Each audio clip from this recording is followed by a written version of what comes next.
Great to have you joining me this morning for our 10 minutes of morning calm. And whether you're joining us live or archived, it's just wonderful to have you here today. Really a highlight of my day every day to get to share a few minutes with you folks. So today what we're looking at is a really fascinating idea. And it's the question, can you trust your gut? And so that's the title here, trusting our gut. Like how do we do that? What are the limits of it? So a couple of thoughts. One is we live in an era where people are like way over the top about trusting your gut. Like that's all you're supposed to trust. Just trust your gut, trust your gut, trust your gut. And they got to be careful with that, right? I'm working with our wonderful son. He's ready to buy his first car. And the last thing I want him to do is to do it from a perspective of just, oh yeah, that car feels like the right one. No, let's take some research. And he's really good at that. Thankfully, it's not just about trusting your gut. And yet the other part isn't totally right either. So Emmanuel Swedenborg, who's sort of the founder of our particular Christian New Church perspective, is he said, well, you can either look at revelation knowledge, either from coming from the inside where we trust our gut or coming from the outside, trusting knowledge.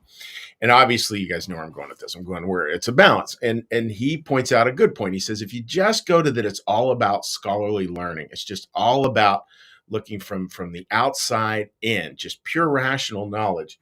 He said, the problem becomes, I love this line, we will wallow in scholarly dust. Is that a good line or what? We'll wallow in scholarly dust, which is so true. And it's easy to treat that lightly, but there's a serious component to it too.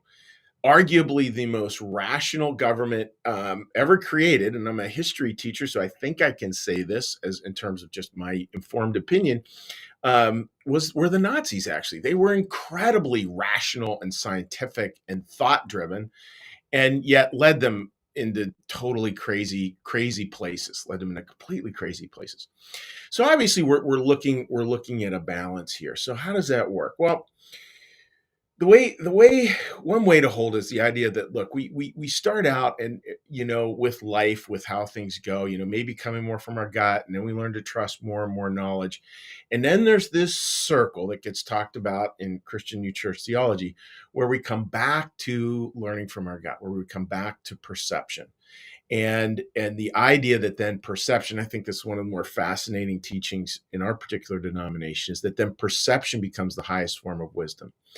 We just kind of know stuff, and it takes a while to get there. It takes a long time to get there. I think I'm certainly not there, but I certainly know some people who appear to be. And what those people have is they have this very distinctive sense of smell. In other words, if something doesn't smell right, they know it, and they're able to articulate it. It's very clear. And when I listen to people like that, I think they got it. They totally got it. If you're looking for a contemporary example, someone who I really feel very strongly that way, and I've mentioned her here before, she's a good friend, is Scarlett Lewis. Watching her testimony over the InfoWars stuff, like there's somebody who just knows stuff, just knows like this ain't right, and what Alex Jones did, and is able to say things to that effect very, very poignantly. That's coming from a certain knowledge. Now, how could that work in our lives? Like, how could we sort of find, quote unquote, the balance between the two? Because I think that's what most of us are in a place where we're not quite there yet. We need both inner knowledge. We need both outer knowledge. How might we look at that? Well, the graphic I chose for today is one of a tightrope walker. So obviously, when you're setting up a slack line, which I wouldn't even know about unless I had kids, who are now in their 30s, of course, but if you're looking at a slack line or a tightrope or anything like that, clearly you want external knowledge there. You want to know, is it safe? You want to know what's the pound testage on it. You want to know whether it's anchored. You want to have all the safety requirements there, and you don't want to guess. You don't want to be like, well, I feel like that's safe. It's bad idea. And granted, there's lots of people out there who will tell you that's exactly the way to do it. I'm here to tell you, bad idea. you know. And so that's kind of the external knowledge. It's the learning things from the outside. Very important.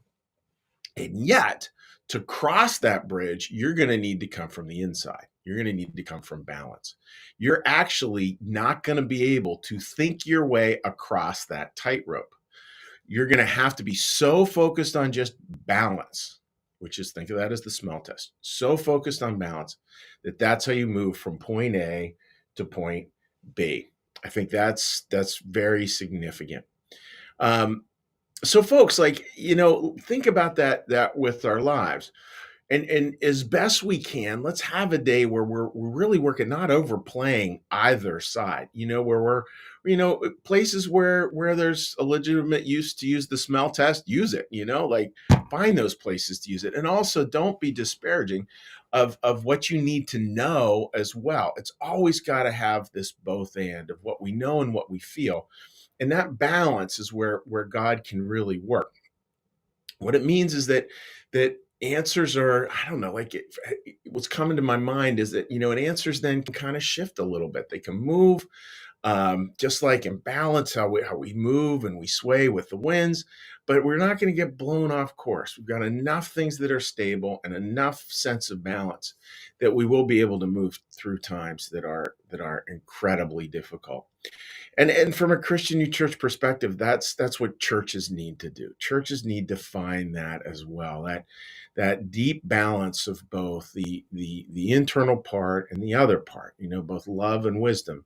And love and wisdom need to come together. And that's what it's all about. Bringing those two together in our churches, synagogues, mosques, as well as into our lives. So that's my thought for today, dear friends. May you have a day of trusting your gut in those places where that is a good thing to trust. So with that, dear friends, let's do a little blessing, a little prayer, and then we'll do a little meditation as well in there, and then we'll say hi to folks on social media. Again, we broadcast on a bunch of different platforms, and so if you would like to leave a comment, we do tend to focus mostly on our comments on New Church Live's Facebook page. So with that, friends, let's get a little breath.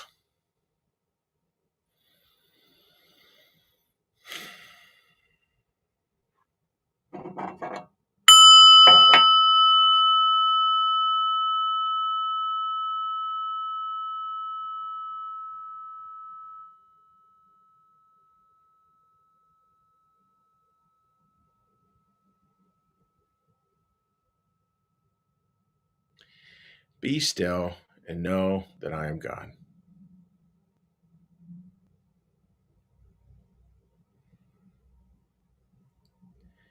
Be still and know that I am.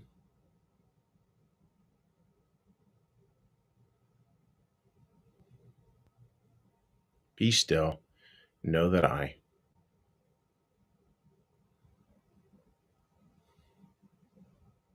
Be still and know that.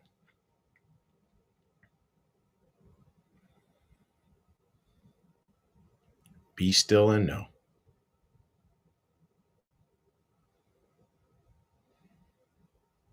Be still and.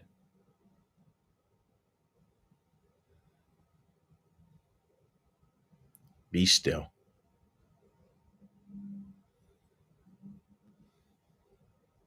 Be.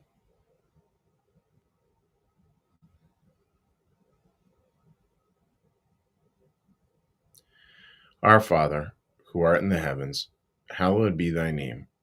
Thy kingdom come, thy will be done, as in heaven, so upon the earth. Give us this day our daily bread, and forgive us our debts, as we also forgive our debtors.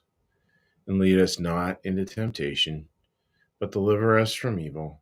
For thine is the kingdom, and the power, and the glory forever. Amen. May the Lord bless you and keep you. May the Lord make his face to shine upon you and be gracious unto you. May the Lord lift up his countenance upon you, bring you peace, bring you home. Amen. All right, my dearest of dearest friends. So let's take a quick peek here. And again, I hope all of you are doing well, and I hope you're not roasting away. Today is supposed to be outrageously hot here in the Philadelphia area, and yeah, and I would imagine some of you are struggling through the exact same thing. So let's see what kind of comments we have here. Linda, good morning to you. I hope you're doing well. Terry, thank you so much for joining us. Great to have you with us here. Natalie, good morning from beautiful Sea Isle. Enjoy your day.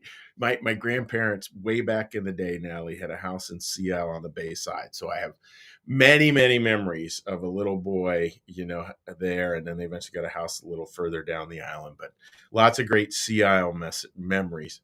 Marcus, good morning to you, buddy. And I hope you're doing well. Again, as always, wonderful job on Sunday. That was a very special day.